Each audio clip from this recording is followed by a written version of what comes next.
Lewis Hamilton will not succeed at Ferrari. Wait, hear me out.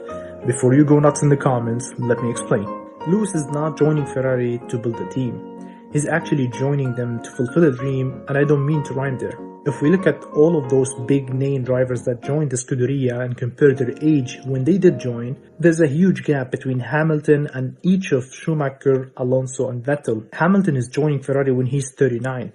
But on average, Schumacher, Vettel and Alonso joined the Scuderia when they're at 27, 28. So they were at their prime of their career. You can say actually they were at the beginning of their career, and each of them joined in order to take Ferrari from their struggling performance to success, and only Michael succeeded in that mission.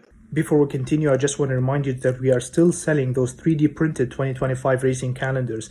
They are on sale for Boxing Day. Make sure you grab one before they are out of stock. The link is in the description. Now back to the video. If we look now at the condition or the situation at Ferrari, it's quite decent. Hamilton is joining a well-rounded team. Ferrari are no longer making those stupid strategy mistakes and pit stop mistakes, so they are in a quite decent position. Lewis's arrival is actually going to disturb the peace or harmony that Ferrari have been trying to build since replacing Vettel with Sainz. Carlos didn't just provide performance and consistent results to the team, he also provided harmony with Leclerc. Both of them got along very well together, and you can actually sense that Leclerc was upset when Carlos was saying his goodbyes to the Scuderia, because he knows with Lewis's arrival there will no longer be peace and friendship between him and his teammate. It's actually going to be very serious. Both Lewis and Charles have totally different personalities. Lewis is more on the mature, older side, and Charles is more on the young, hungry side.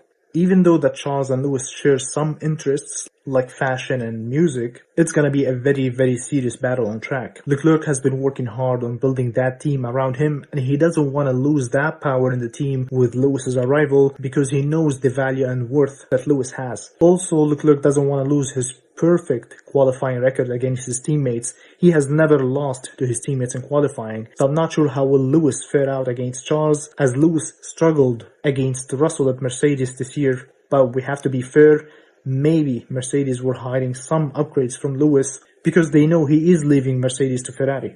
Speaking of qualifying, Nico Rosberg, Hamilton's former teammate and actually the only one who beat him in the same machinery, talked about Hamilton's qualifying struggles on Sky Sports, and he said that the first thing that Ferrari need to focus on is actually bring Hamilton's qualifying skills back to the top. And Fred Vasseur was actually asked about this as well on Sky Sports, and he brushed it off. He said, well, points are scored on Sunday, which is true, but you don't want to qualify 11th or 12th, then spend your Sunday playing catch up. Especially in 2025, when the top 4 teams might be only a 10th away from each other. So every single point counts. So going back to Hamilton's move to Ferrari, the only benefit from it, in my opinion, is financially. Both benefit from it. Ferrari's stock went up substantially at the time of the announcement, and Hamilton is allegedly making $100 million annually from this move, which is a mind-blowing number for an athlete at the age of 39. This puts him with Cristiano Ronaldo and Lionel Messi. Personally, I think he is one of the best Formula 1 drivers of all time. He is the most decorated F1 driver of all time. But in my opinion, I think he is past his prime, and the pure intention of this move is actually to fulfill a dream and to create an iconic collaboration between two iconic brands, the Ferrari and the Hamilton brand. This puts it with like the Senna McLaren, Hamilton, Mercedes, Schumacher, Ferrari. It's one for the ages. But what about you? Do you think Lewis will succeed at Ferrari? Do you think Lewis is still at his prime? And did Ferrari make a mistake replacing Carlos Sainz with Lewis? Let me know in the comments below. And as always, thanks for watching and follow for more.